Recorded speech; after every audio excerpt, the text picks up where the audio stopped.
Bonjour à tous, c'est Riyad Storm. On se trouve pour une nouvelle vidéo, donc un nouveau point météo. Donc nous sommes le jeudi 29 février 2024. On se trouve pour un point météo comme prévu aujourd'hui.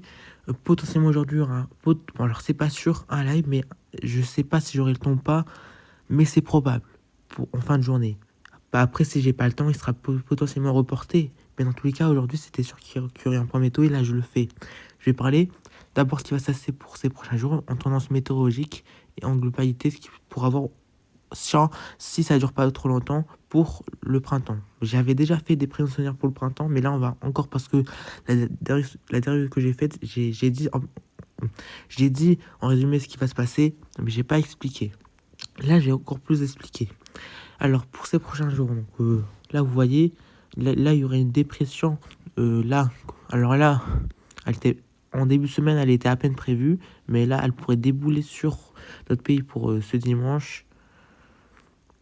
Ça pourrait donner un temps agité et assez frais, voilà. Avant le retour de la douceur pour la semaine prochaine. Le temps, il restera dans les normales, à très légèrement en dessous des normales. On serait, par exemple, chez moi, entre 8 à 11 degrés en moyenne. On serait plutôt proche des 10-11 degrés, mais dans tous les cas, pour un mois de mars, on est 0 à 1 degré au-dessus des normales. Donc après, pour que le temps se radoucit pour la semaine prochaine. Mais dans tous les cas, on va surveiller ces dépressions. Mais après, elle pourrait juste donner un peu de pluie, plutôt des perturbations et de la fraîcheur. Ce sera sous un flux de ouest à nord-ouest, jusqu'à un temps qui serait dans des températures dans les normales saisons. Et là, vous voyez le retour d'un temps sec, d'un temps bien sec dès mardi prochain, dès la semaine prochaine, avec un temps plus doux. Donc le retour du printemps pour la semaine prochaine, avec un temps sec et doux. Parce que ce mois de février, je vais faire un petit bilan ce mois de février. Il a été vraiment bien humide, vraiment bien pluvieux, avec beaucoup de perturbations, beaucoup de dépressions qui sont passées. On a quand même eu une belle tempête que j'ai pu avoir. Je sais pas si j'en ai eu d'autres qui sont passées peut-être vers la Méditerranée, mais dans tous les cas, ce que je sais, c'est qu'il y a une forte tempête, la tempête Louis, qui a balayé la moitié nord tôt durant la dernière décade. Donc, vous voyez ici, le temps restera frais, assez frais pour ce week-end. Et après, ensuite que le temps se radoucit, regardez, pour la semaine prochaine.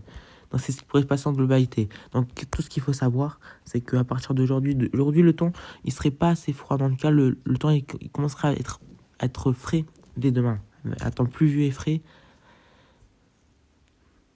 Vous voyez ici, avec moins 2 à moins 4 à 1500 mètres, on serait en globalité. En minimal, dans la matinée nord, l'après-midi 10 degrés et les matinées 3 degrés. Potentiellement un petit peu moins, mais dans tous les cas, c'est ce qui pourrait se passer. Ce sera comme ça jusqu'à lundi. Dès mardi, le temps reviendrait sec. Et dès la semaine prochaine et dès le milieu de semaine prochaine, le temps, comme l'élément, se radoucir. Et voilà. Maintenant, parlons du mois de mars. Maintenant, le mois de mars, comme je l'avais dit, il pourrait être beaucoup plus sec que prévu, beaucoup plus calme, mais le temps, il restera beaucoup plus. Donc moi, comme j'avais dit hier, avant-hier dans ma prévision hier, un mois de mars qui serait plutôt sec et plutôt doux. Il pourrait être beaucoup plus calme que prévu si les anticyclones résistent plus, mais les températures, elles resteront comme j'avais dit en fait. Ça dépend s'il y a des périodes ça dépend si elles alternent avec des périodes beaucoup plus fraîches ou même plus froides, c'est possible. Les décrochages polaires, ne sont pas exclus jusqu'à la fin mars. Il peut à tout moment avoir un décrochage polaire. Mais après, si c'est un décrochage polaire, ça sera seulement un temps froid et un petit peu un sec. Voilà. Ça sera pas comme les vrais décrochages polaires qu'on avait eu lors de l'hiver. Ce sera des simples décrochages polaires avec des températures qui seront légèrement en dessous des normales. Si devait en avoir durant le mois de mars.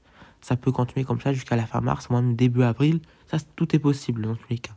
C'est comme si c'est passé, par exemple, en 2022 ou en 2021. Surtout en 2022, où l'hiver était catastrophique. L'hiver 2021-2022, vous vous rappelez. Et ensuite, dès fin mars 2022, on a eu un vrai décollage polaire avec un épisode de neige et du froid qui a persisté pendant 4-5 jours. Donc, comme vous voyez là, tout est possible. Là, le temps reviendrait calme et doux pour la semaine prochaine, mais c'est pas exclu durant le mois de mars ou durant la fin mars peut-être. Mais dans tous les cas, ce qui est plus probable, c'est qu'on ait un temps calme et doux durant le mois de mars. Donc, un risque de décrochage polaire assez faible à modéré pour l'instant. Allez, donc c'est bon pour cette petite vidéo. Donc tout ce qu'il faut savoir, c'est que pour ces projets-là, on aura un temps plutôt jusqu'à cette fin de semaine humide et frais. Dès lundi, beaucoup plus calme. Et dès la semaine prochaine, beaucoup plus doux. Donc un temps qui serait va se radoucir, des températures qui reviendraient printanières. Avec en moyenne 16 dans la moitié nord et plutôt 18 dans la moitié sud. Plutôt, comme j'ai dit, ça sera pour la semaine prochaine. Surtout pour ce jeudi prochain, comme vous voyez ici. Pour vendredi prochain aussi, je vais montrer un peu ce qui va se passer. Voilà, c'est pour se passer 8 à 10 degrés à 1500 mètres, ça veut dire qu'on aurait en moyenne 14 à 15 au nord et 15 à 16 au sud. Voilà. Et après, on ne sait pas, dans tous les cas, après le 9-10 mars, ça commence à être beaucoup moins fiable. Donc c'est bon pour cette petite vidéo. On se retrouve peut-être après pour un live. Et si je live pas aujourd'hui, ça sera pour ces prochains jours. Allez, bye.